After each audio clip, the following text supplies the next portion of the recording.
Hello guys, welcome to my channel. BSc LID health sciences వాళ్ళకి ఒక update అన్నమాట. And eligibility list వచ్చింది and non eligibility list కూడా వచ్చింది. సో నాట్ ఎలిజిబిలిటీ క్యాండిడేట్స్ కి వాళ్ళ గ్రీవియన్సీ ఉందన్నమాట. ఆన్ ద డేట్ వాళ్ళు ఆల్రెడీ మెన్షన్ చేశారు కదా నాన్ ఎలిజిబిలిటీ లిస్ట్ పైన, ఆన్ ఆర్ బిఫోర్ 4 o'clock వరకు మీరు మీ సర్టిఫికేట్స్ అప్లోడ్ చేయాలి, కాలేజీ యూనివర్సిటీలో అప్లోడ్ చేయాలని వాళ్ళు మెన్షన్ చేశారు. సో మీరు ఎవరైతే నాట్ ఎలిజిబిలిటీ లిస్ట్ లో నేమ్ ఉందో, మీకు ఏమేమి సర్టిఫికేట్స్ లేవో మీరు అవన్నీ అప్లోడ్ చేయాలన్నమాట యూనివర్సిటీ వెబ్సైట్ లో.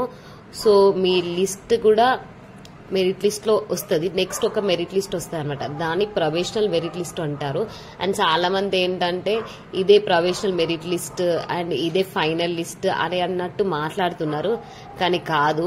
ఇది ఒక జస్ట్ లిస్ట్ అనమాట. మీ సర్టిఫికేట్స్ ఇవి ఉన్నాయి, ఇవి లేవు అని చెక్ చేసుకున్నారు వాళ్ళు. ఆల్రెడీ చెక్ చేసుకుని ఈ రెండు లిస్టులు ఇచ్చారనమాట. ఒకటి merit list for eligible candidates and not eligible candidates. And మా అప్పుడు కూడా ఇదే అయిపోయింది. మా ఫస్ట్ బ్యాచ్ లో కూడా ఇదే చేశారు. ఏంటంటే ఫస్ట్ నాది మెరిట్ లిస్ట్ లో 721 ర్యాంక్ వచ్చింది అండ్ ప్రొవిజనల్ మెరిట్ లిస్ట్ లో 724 వచ్చింది. ఏంటంటే కొంతమంది క్యాండిడేట్స్ యాడ్ అయ్యారు, వాళ్ళు సర్టిఫికేట్స్ తెచ్చుకొని వాళ్ళు యాడ్ అయ్యారు అనమాట. సో అది. అండ్ చాలా మంది ఏంటంటే merit list final merit list అని అంటున్నారు, అదైతే కాదు. ఇది వచ్చినాక ఈ క్యాండిడేట్స్ వాళ్ళ సర్టిఫికేట్ తీసుకొచ్చినాక అండ్ మెరిట్ లిస్ట్ లో మీ ర్యాంక్ వచ్చింది కదా, అది పెరగవచ్చు తగ్గవచ్చు, ఏదైనా కావచ్చు. And they are not your final ranks guys. And వాళ్ళ ర్యాంక్స్ ఇప్పుడు ప్రొవిజనల్ లిస్ట్ లో వచ్చే ర్యాంక్సే ఫైనల్ ర్యాంక్స్, అవే మీ ఫైనల్ ర్యాంక్స్ అనమాట. వాటితోనే మీరు కౌన్సిలింగ్ వెబ్ ఆప్షన్స్ పెట్టుకోవాలి, కౌన్సిలింగ్ కి అటెండ్ కావాలి. అండ్ ఫర్దర్ గా ఆ ర్యాంక్ తోనే ప్రాసెస్ ఉంటది అన్నమాట.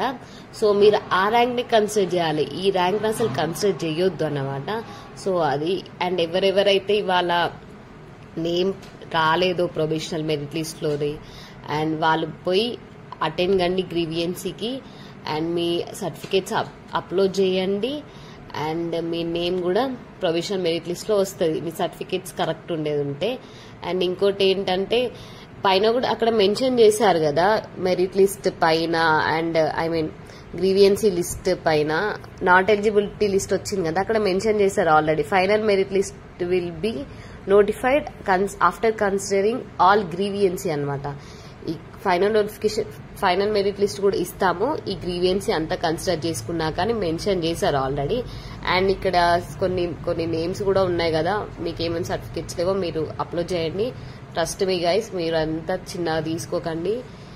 ఈ కోర్సెస్ లో ఎంత మంచి ఫ్యూచర్ ఉంటుందో మీరు 4 years తర్వాత మీకు అదే కనిపిస్తుంది అనమాట. రిజల్ట్ అయితే 4 years తర్వాత కంపల్సరీగా ఉంటుంది. అండ్ మేము ఫస్ట్ అప్పుడు కూడా ఈ కోర్సెస్ మాకు తెలియదు, మాకు అసలు నాలెడ్జ్ లేదు అని మేము పోయి జాయిన్ అయినాం. సో ఇప్పుడు మేము చూస్తుంటే అందరూ ఈ కోర్సెస్ వింటుంటే ఈ కోర్స్ ఆ కోర్స్ చేస్తున్నామంటే రే మంచి కోర్సు, మంచి డిమాండ్ ఉన్న కోర్స్ అనే చెప్తున్నారు బయట. అండ్ మాకు కూడా మంచి ఫీల్ వస్తుంది అన్నమాట, అరే మంచి కోర్స్ లో జాయిన్ అయినాం అనే ఫీల్ ఉంది మాకు. సో మీరు కూడా ట్రై చేయండి అండ్ లాస్ట్ వరకు మీరు ట్రై చేయండి. అండ్ ఈ గ్రీవియన్సీ అయిపోయినాక ఒక ప్రొవిజనల్ మెరిట్ లిస్ట్ అయితే వస్తుంది, అది కూడా 3-4 days లో వస్తుంది అనమాట. మీరు ఎవరైతే ఎలిజిబుల్ క్యాండిడేట్స్ కాదో వాళ్ళు అప్లోడ్ చేసుకోండి మీ సర్టిఫికేట్స్, ప్రతిదీ చూసుకొని అప్లోడ్ చేసుకోండి. ఎందుకంటే ఇప్పుడు చాలా అన్ని కన్సిడర్ చేసుకుంటున్నారు. మా అప్పుడు కూడా అంతే అన్నమాట. అప్పుడు కొంచెం తక్కువ ఉండే కానీ ఇప్పుడు అన్ని ప్రతి ఒక్కటి చూస్తున్నారు, పాయింట్ టు పాయింట్ చూస్తున్నారు. సో మీరు అర్థం చేసుకోండి ఎంత స్ట్రిక్ట్ అయిపోయాయో కూడా. అండ్ మీకు ఏమేమి లిస్ట్ లేదు అవన్నీ తీసుకోండి, దగ్గర పెట్టుకోండి. అండ్ నెక్స్ట్ ఏంటంటే మెరిట్ లిస్ట్ వచ్చాక ప్రొవిజనల్ మెరిట్ లిస్ట్ వచ్చాక వెబ్ ఆప్షన్స్ కూడా మీరు మంచిగా పెట్టుకోండి, మంచి కాలేజెస్ పెట్టుకోండి. అన్ని కాలేజెస్ మంచిగానే ఉంటాయి అనుకోండి, మంచిగా చూసుకోండి. మీరు మీకు ఏ కోర్స్ ఇంట్రెస్ట్ ఉందో అది చూడండి. అండ్ దేనిపైన ఎక్కువ మీకు ఇట్లా ఇది చేస్తే బాగుంటుంది, ఇది చేస్తే బాగుంటుంది అని మీకు అనిపిస్తే ఆ కోర్సే పెట్టుకోండి. మీరు మీ హార్ట్ ని నమ్ముకొని ఇది పెట్టుకోండి. మీ హార్ట్ చెప్పినది చేయండి. వాళ్ళు చెప్పారు, వీళ్ళు చెప్పారు, ఈ కోర్స్ మంచిగా ఉంటుంది, ఆ కోర్స్ మంచిగా ఉంటుంది. మీకు రేడియాలజీ ఇష్టమా, పోయి రేడియాలజీ పెట్టుకోండి. అనెస్థేషియా ఇష్టమా, అనెస్థేషియా పెట్టుకోండి. ఫిజియోథెరపీ ఇష్టమా, ఫిజియోథెరపీ పెట్టుకోండి. అట్లా పెట్టుకోండి. వాళ్ళు ఎవరో చెప్పినా నేను రేడియాలజీ పెట్టుకున్నా, జాయిన్ అయినాక నాకు ఇది ఇంట్రెస్ట్ లేదు అనేది పెట్టుకోకండి, సరేనా? ఇదన్నమాట మ్యాటర్. సో ఎలిజిబిలిటీ క్యాండిడేట్స్ అయితే మీ ర్యాంక్స్ ఇంకా పెరుగుతాయని అనుకుంటున్నా. అండ్ చాలా కాంపిటీషన్, అసలు మేము అసలు ఎక్స్పెక్ట్ చేయలేదు ఇంతమందితో ఒక మెరిట్ లిస్ట్ వచ్చింది అనేది. మాకు మెరిట్ లిస్ట్ 2000 మెంబర్స్ తో వచ్చింది. ప్రొవిజనల్ మెరిట్ లిస్ట్ 2600+ మెంబర్స్ తో వచ్చింది. కానీ ఇది బిగ్ నెంబర్ అనమాట. 4000 అంటే అసలు అన్ఎక్స్పెక్టెడ్. మా జూనియర్స్ దే 4000 ఉండే, ఇప్పుడు మీది 6000 అంటే చూడండి ఎంత డిమాండ్ ఉందో బయట కోర్సెస్ కి. మీరైతే అస్సలు నెగ్లెక్ట్ చేయకండి, పెట్టుకోండి, మంచి ఫ్యూచర్ ఉంటుంది. అండ్ ప్రతి ఒక్క సర్టిఫికేట్ మీరు వెబ్ ఆప్షన్స్కి పోయే ముందు కూడా మంచిది చూసుకోండి, మంచి కాలేజెస్ చూసుకొని పెట్టుకోండి. అండ్ మీకు వస్తుంది, గాడ్ గ్రేసే ఉండాలి ఎప్పుడైనా. అండ్ ఇప్పుడైతే 4 o'clock వరకు మీరు ఎవరైతే eligible candidate, not eligible candidates ఉన్నారో 4 o'clock వరకు మీ సర్టిఫికేట్స్ అప్లోడ్ చేసుకోండి.